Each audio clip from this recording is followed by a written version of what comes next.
ونصلي ونسلم على رسوله الكريم أما بعد فأعوذ بالله من الشيطان الرجيم بسم الله الرحمن الرحيم واجب الاحترام گرامی قدر معزز حاضرین محفل، آج ہم نے تراویح کے اندر سورہ آل عمران سماعت فرمائی۔ 2 رکوع ابتدائی کل تلاوت ہوئے تھے اور بقیہ سورہ آل عمران مکمل آج تلاوت ہوئی۔ اللہ پاک ہماری آج کی تراویح کو تلاوت کو اپنی بارگاہ میں قبول فرمائے اور بقیہ تراویح اور رمضان کے روزے میں اللہ ہمارے لیے بہت سی آسانیاں پیدا فرمائے۔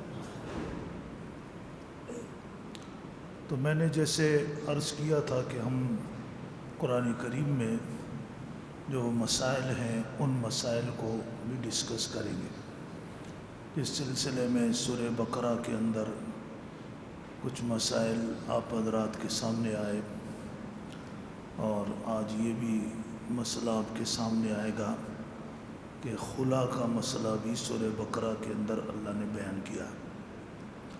طلاق اور خلا یہ 2 مسئلے ہیں۔ طلاق مرد دیتا ہے اور خلا کہتے ہیں کہ عورت بیوی اپنے شوہر سے جان چھڑانا چاہے تو اس صورت میں وہ خلا لیتی ہے۔ خلا کا معنی ہوتا ہے الگ کر دینا، جدا کر دینا، کہ وہ اس سے جدا ہونا چاہتی ہے، الگ ہونا چاہتی ہے۔ قرآن کریم میں سورہ نساء کے اندر بھی اللہ تبارک و تعالیٰ نے اس مسئلے کو ذکر کیا ہے۔ جب سورہ نساء کا حصہ نہ ملایا جائے یہاں تو پھر یہ مسئلہ پوری طرح سمجھ میں نہیں آتا۔ طلاق کے حوالے سے شوہر کو اللہ نے منع کیا ہے کہ اگر وہ طلاق دیتا ہے تو طلاق کی صورت میں عورت سے مال کی ڈیمانڈ نہ کرے، حتیٰ کہ اللہ نے فرمایا کہ تم نے مہر کے اندر اگر بیوی کو ایک خزانہ بھی دیا ہے تو اس میں سے، خزانے سے مراد یا مہر میں دیا یا گفٹ کیا ہے، تحفہ دیا ہے، لیکن اگر جب طلاق دینے لگو تو تم بیوی سے مال واپس مت لو۔ ایک صورت میں مال لینے کی اجازت دی ہے، طلاق کی صورت میں وہ صورت ہے جب کہ خاتون یعنی اس آدمی کی بیوی کسی فحش برائی کے اندر مبتلا ہو جائے اور سمجھانے کے بعد بھی وہ اس برائی سے باز نہیں آتی ہے۔ اب اس صورت میں یہ اس کو طلاق دینا چاہتا ہے، لیکن یہ چاہتا ہے میں اسے اپنا مہر بھی واپس لے لوں جو دیا ہوا، یا دیا نہیں ہے تو کم سے کم مسئلہ ختم ہو، ایسا نہ ہو کہ میں طلاق دوں یا عدالت میں جا کے مہر مانگ لے۔ اب اس صورت میں قرآن نے اجازت دی کہ وہ سمجھانے کے باوجود اس فحشی سے باز نہیں آتی، تو پھر اگر تم طلاق اس صورت میں دو اور اس سے اپنا مہر واپس لو، اپنے تحفے واپس لو، اس کی اجازت دی ہے۔ اب اس کو سمجھنے کی ضرورت ہے۔ اب اگر ایک خاتون کسی برائی میں مبتلا نہیں ہے اور یہ بندہ طلاق کی صورت میں اس سے پیسے لیتا ہے، تو اب قرآن نے جو ذہن دیا، جو قرآن کو سمجھتے تھے، ہماری تو سب سے بڑی کمزوری ہے کہ ہم قرآن کو سمجھتے نہیں۔ صحابہ کرام قرآن کو سمجھتے تھے۔ اب اگر یہ مال ڈیمانڈ کرتا ہے تو اگرچہ یہ زبان سے الزام نہ بھی لگائے، لوگوں کا ذہن ادھر ہی جائے گا کہ یہ کسی برائی میں مبتلا ہے، اس لیے پیسوں کی ڈیمانڈ کر کے اس کو طلاق دے رہا ہے۔ وہ قرآن نے یہ صورت رکھی۔ اس کو اللہ نے فرمایا کہ اگر تم ایسا کرو گے، وہ برائی میں مبتلا نہیں ہے تو ڈیمانڈ کر رہے ہو پیسوں کی، تو یہ گویا کہ تمہاری طرف سے اپنی بیوی پر ایک الزام تراشی ہوگی۔ اور ایک بہتان ہوگا۔ اب خلا کی صورت میں جو شوہر کو اللہ نے اجازت دی سورہ بقرہ کے اندر کہ وہ عورت سے یا تو اس کا مہر دے ہی نہ، یا جو دیا ہوا ہے وہ اس سے واپس لے، اس کی وجہ یہ ہے کہ عورت خود اس سے جدا ہونا چاہ رہی ہے، وہ چھوڑنے کے لیے تیار نہیں ہے۔ تو جب عورت گھر نبھانے کے لیے تیار نہ ہو تو اس کا مطلب یہ کہ یہ اس کی طرف سے کوتاہی ہے۔ جب کوتاہی اس کی طرف سے آئی ہے تو پھر اللہ نے اجازت دی ہے کہ اب یہ اس سے مال لے کر اور خلا دے اسے۔ اور خلا کی صورت ایک تو یہ کہ شوہر خلا دیتا، کہ بیوی ڈیمانڈ کرتی ہے شوہر خلا دیتا، اگر شوہر خلا نہیں دیتا اور وہ عدالت کے میں جاتی ہے، عدالت کی طرف رجوع کرتی ہے اور عدالت اس کے شریعت کے تقاضوں کو پورا کرے کہ جو اس نے شوہر پر الزام لگایا ہے وہ شوہر کو بلائے اور الزام کی تحقیق کرے، پھر اگر وہ تحقیق کے بعد جج کی نظر میں وہ الزام سچا ہو پھر بھی وہ تیار نہ ہو تو جج اس کا شوہر کی طرف سے مجاز ہو کر اس کو یہ اتھارٹی دی گئی ہے وہ خلا دے سکتا ہے۔ لیکن ہمارے یہاں آج کل ہوتا ہے یہ عدالتوں سے جو خلا ہوتی ہے، ایسا اللہ معاف کرے آپ حضرات کا پتہ نہیں کبھی کسی عدالت سے واسطہ پڑا ہے۔ میرے پاس کچھ دوست آئے تھے تو نکاح کروانا تھا انہوں نے، تو لڑکی خود مختار تھی تو اس سے یہ تھا کہ جناب وہ میرا نہ باپ شریک ہوگا نہ یہ، میں نے کہا یہ تو پھر کورٹ کا میٹر ہے آپ جائیں۔ انہوں نے کہا جی کورٹ میں بھی نہیں جانا۔ پھر مجھے پتہ چلا کہ وہ عورت کورٹ میں پیش نہیں، بس وہاں جو باہر بیٹھے ہوتے ہیں انہوں نے اس سے تصویریں لیا اندر گئے اور خود ہی جج کی سٹیمپ لگا کے اور ان کو وہ لیٹر ایشو کر دیا کہ جی یہ نکاح کر سکتے۔ یہ کچھ ہو رہا ہے آپ کی عدالتوں میں، یہ تو میرے علم میں آیا اور آپ کے بھی علم میں یہ باتیں ہوگی۔ تو پھر ایسی صورت میں کورٹ کے فیصلے سے انسان کا دل کیسے مطمئن ہو سکتا؟ تو بڑی اہم جگہ ہے، اس میں بعض شرعی مسائل پیدا ہوتے ہیں، حرمت اور حلت کے مسائل پیدا ہوتے ہیں، لیکن ان اہم عہدوں کے اوپر بیٹھنے والے لوگ اتنے غیر ذمہ دار لوگ ہیں، ان کو اس چیز کی پرواہ نہیں۔ حضور اکرم صلی اللہ علیہ وسلم کے زمانے میں ایک واقعہ خلا کا پیش آیا ہے، وہ یہ کہ ایک خاتون کی شادی ہو گئی، شادی کے بعد وہ آپ صلی اللہ علیہ وسلم کے پاس کچھ دنوں میں یا مہینوں کے بعد آئی اور اس نے بڑا عجیب جملہ کہا، اس نے کہا کہ جی میں اپنے شوہر پر اس کے دین پر یا اس کے اخلاق پر کوئی الزام نہیں لگانا چاہتی، لیکن میں اس کے ساتھ رہنا بھی نہیں چاہتی، ہمیں اس پر کوئی الزام بھی نہیں لگانا چاہتی اور میں اس کے ساتھ رہنا بھی نہیں چاہتی۔ تو آپ صلی اللہ علیہ وسلم نے اس سے کہا کہ تو اس نے جو تمہیں مہر میں باغ دیا تھا وہ تم واپس کرو گی؟ اس نے کہا جی ہاں میں واپس کروں۔ آپ نے اس کے شوہر کو بلایا اور فرمایا کہ اپنا باغ اس سے واپس لے لو اور اس کو خلا دے دو۔ اس نے اپنا باغ واپس لیا اور جناب خلا دے دی، بات ختم۔ پھر خلا ہمارے ہاں ایک طلاق بائن کے حکم میں آتی ہے، کا مطلب یہ ہوتا ہے کہ اب خلا کے بعد یہ بندہ رجوع نہیں کر سکتا، اب یہی صورت ہے کہ نئے سرے سے نکاح ہوگا اور نیا مہر رکھا جائے گا، اس میں عورت کی رضا بھی شرط ہوگی اور راضی ہو، اور خلا کی صورت میں عدت بھی آئے گی، کیونکہ طلاق بائن ہے، جیسے طلاق کی صورت میں عدت آتی ہے تو خلا کی صورت میں بھی عدت آئے گی۔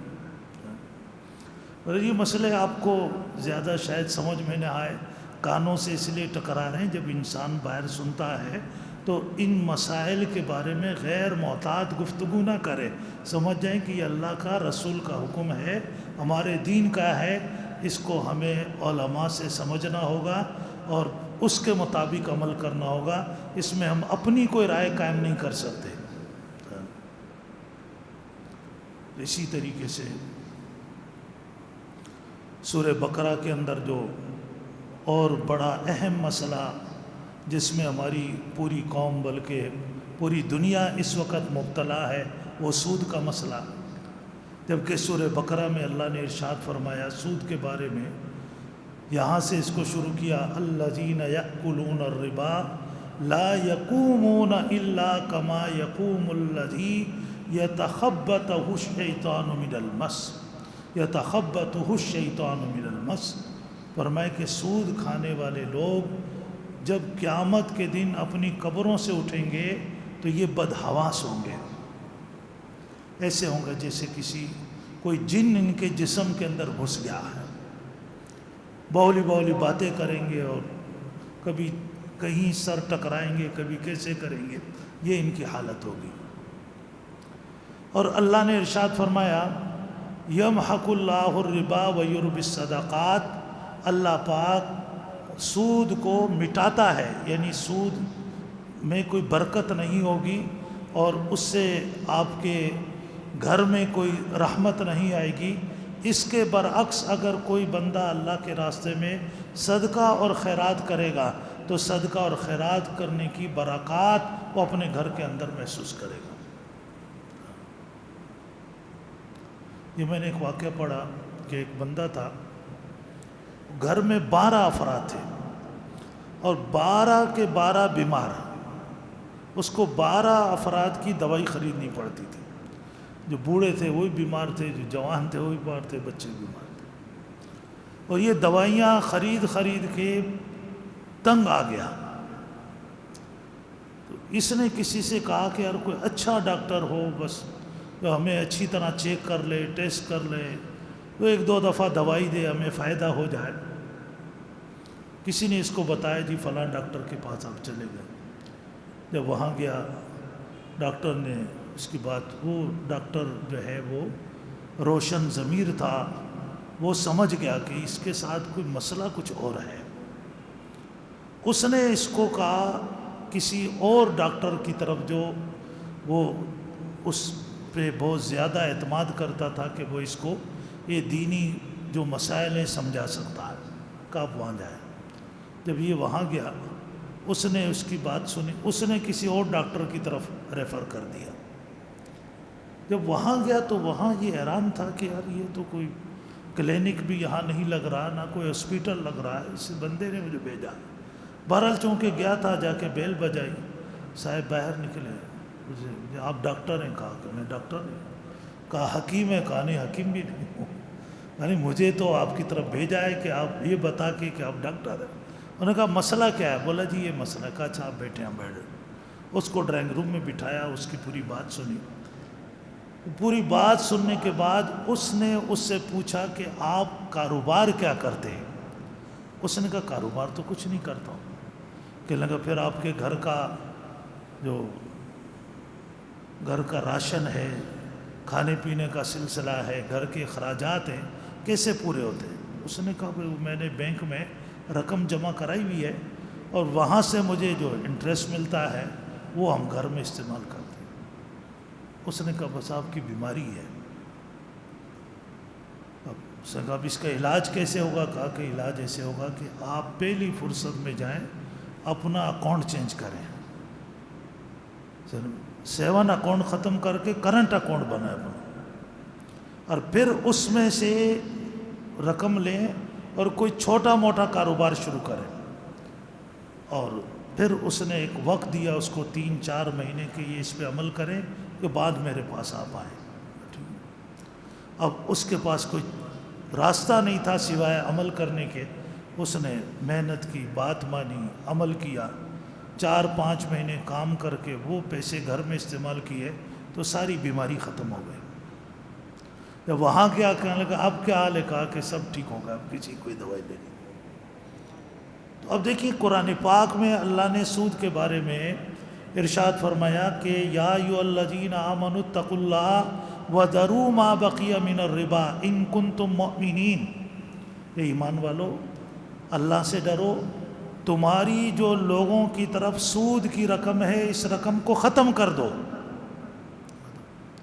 جب یہ آیتیں اتری ہیں سب سے پہلے حضور اکرم صلی اللہ علیہ وسلم نے پہ اعلان کیا، کیونکہ آپ کے چچا سیدنا عباس رضی اللہ تعالیٰ عنہ بہت بڑے تاجر تھے، اور ان کی بہت بڑی رقم لوگوں کی طرف تھی جو انہوں نے سود پر دی ہوئی تھی۔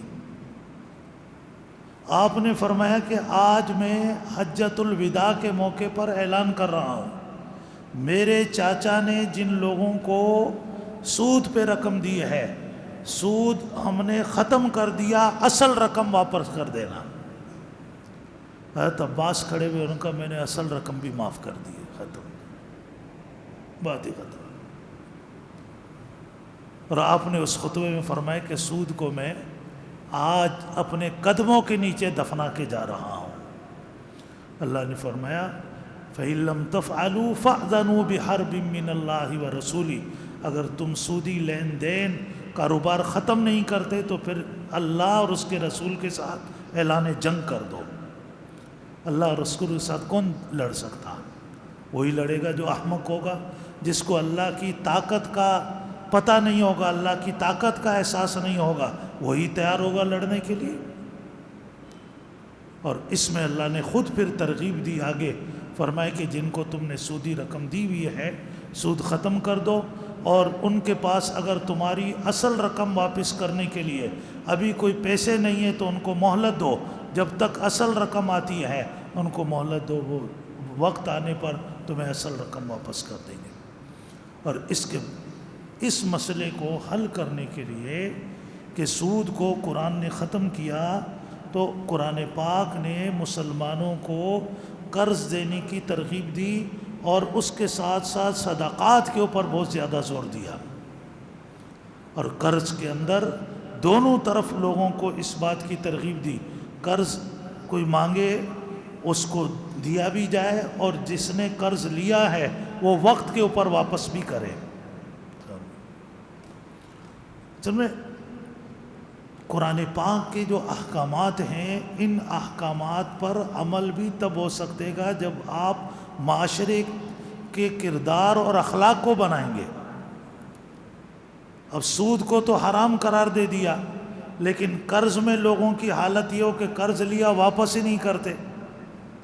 کتنے لوگ بیچارے مجھ سے ملتے ہیں، کہتے ہیں جی ہم نے لوگوں کو قرض دیا، مال دیتے رہے، اپنا جو بھی ان کا کاروبار تھا، کاروبار میں سے لوگوں کو چیزیں دیتے رہے، لیکن اب وہ لوگ پیسے نہیں دیتے، کھا گئے۔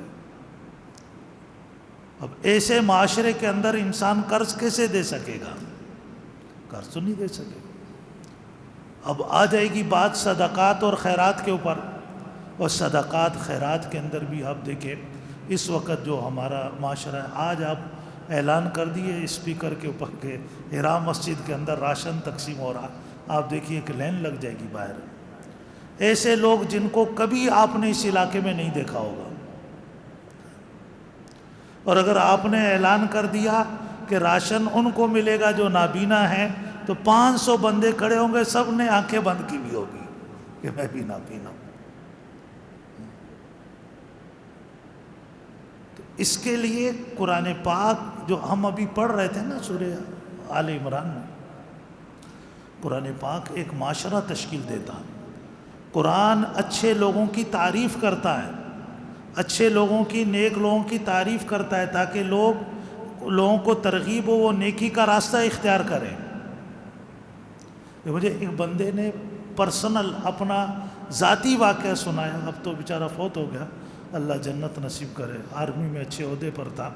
مجھے کہنے لگا کہ جب ہم چھوٹے تھے تو ہماری والدہ ہمیں ترغیب دیتی تھی، بیٹا مسجد میں جایا کرو نماز پڑھنے، تو جب تم نماز پڑھو گے لوگ تمہاری عزت کریں گے۔ کہا والدہ کے کہنے پہ جاتے تھے، لیکن ایک مرتبہ اس کا تجربہ ہوا، کہا کہ میں والدہ نے 100 کا نوٹ دیا، کہا جاؤ یہ کھلے کرا کے لاؤ۔ کہا کہ میں دکان پہ گیا، دکان والے نے کہا جی میرے پاس کھلے نہیں ہیں، لیکن اس دکان پر ایک کسٹمر کھڑا تھا، اس نے کہا یہ بچہ نماز پڑھتا ہے تو اس کو کھلے دو، دکان والے نے فوراً دے دیے۔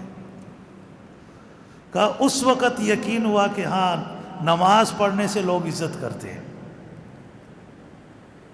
تو سورہ آل عمران میں اللہ پاک نے مریم علیہ السلام کا تقدس، اس کی پاکیزگی کا ذکر کیا، تو کیوں کیا؟ حضرت زکریا علیہ السلام کا ذکر کیا اور بہت سے نیک لوگوں کا اللہ نے تذکرہ کیا. کیوں کیا؟ تاکہ لوگ نیکی کا راستہ اختیار کریں. اور جس معاشرے میں نیک لوگوں کو ذلیل کیا جائے، بدنام کیا جائے، ان کی رائے کو پہاڑ بنایا جائے اور برے لوگوں کے پہاڑ پہ پردے ڈالے جائیں، اس معاشرے میں نیکی کی طرف کون آئے گا؟ یہ نیکی کو، نیک لوگوں کو پروموٹ کرنا، یہ ان لوگوں کا کام ہے جن کا قرآن سے تعلق ہے. حضور اکرم صلی اللہ علیہ وسلم کے پاس 2 غلام لائے گئے. سیدنا علی رضی اللہ تعالیٰ عنہ تشریف لائے. انہوں نے آ کر عرض کیا اللہ کے رسول اس میں سے ایک غلام مجھے دے دیں. آپ نے فرمایا لے لو. اور نے کہا نہیں جی آپ چوائس کریں. حضور اکرم صلی اللہ علیہ وسلم نے ایک کی طرف اشارہ کیا، فرمایا اس کو میں نے نماز پڑھتے ہوئے دیکھا تھا، اس کو لے کر جاؤ. تو انہوں نے اس کو ہاتھ سے پکڑا، لے جانے لگے تو پیچھے سے آواز دی، فرمایا علی یہ نمازی ہے، اس کو کبھی نہ مارنا نہ کبھی کوئی سخت جملہ بولنا. یہ نیک لوگوں کا احترام کیا جائے تو لوگ نیکی کی طرف آئیں گے. اب نیکی کا اگر آپ اس کی نیکی پر اس کا مذاق اڑائیں گے ایوسان میں، اور اس کی کوئی کوتاہی ہوگی، اس کوتاہی پر اس کو تانا دیں گے زیادہ، تو اب لوگ تو نیکی کی طرف نہیں آئیں گے.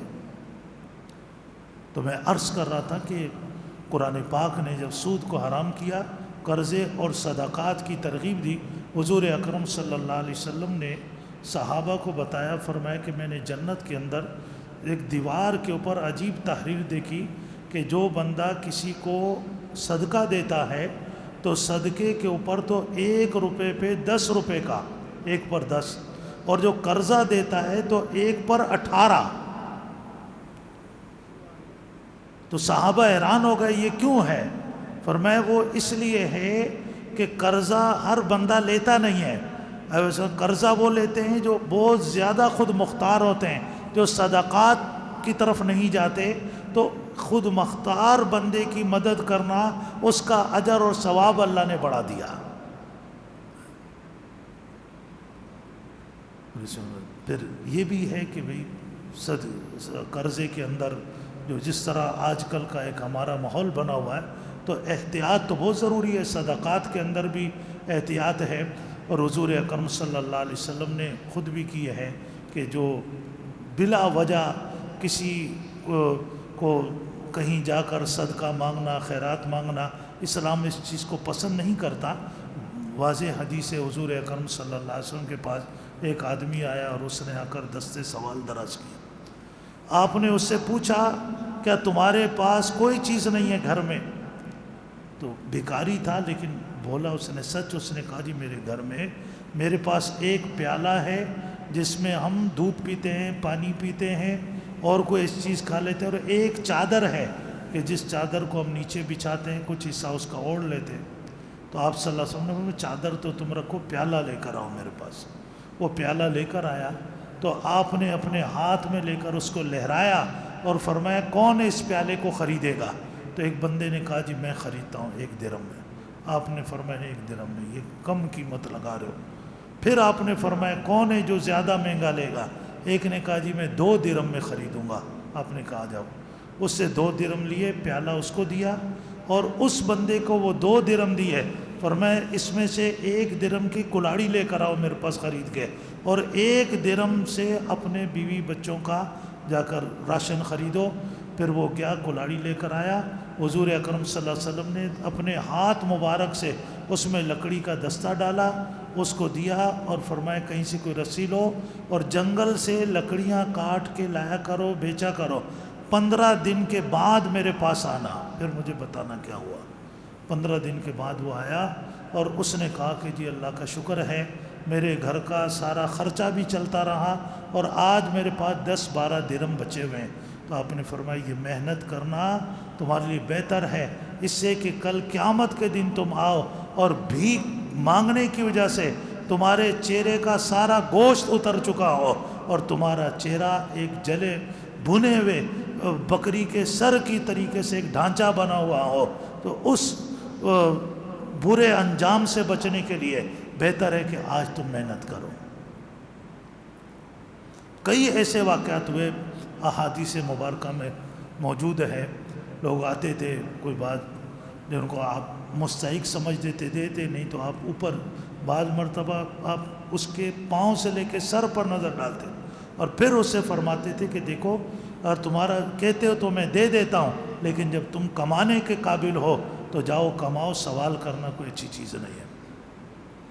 تو نبی کریم صلی اللہ علیہ وسلم نے اپنے پیروکاروں کو کبھی ایسے کاموں کی اجازت نہیں دی کہ جس کاموں سے ایک تو معاشرے کے اندر بھی خرابی پھیلے اور دوسرا اس بندے کی اپنی عاقبت تباہ اور برباد ہو جائے۔ تو یہی چیز ہمارے لیے بھی ہے کہ ہمیں سمجھانا بھی چاہیے، دیکھنا بھی چاہیے۔ ہمارے یہاں ایسے کئی واقعات پیش آئے۔ ایک دوست نے بتایا خاتون یہاں کھڑی ہوتی تھی تو اس کو ایک دوست نے پوچھا، کہا کہ جی آپ کو کتنے پیسے دن میں مل جاتے ہیں؟ اس نے کہا 40 روپے 50 روپے۔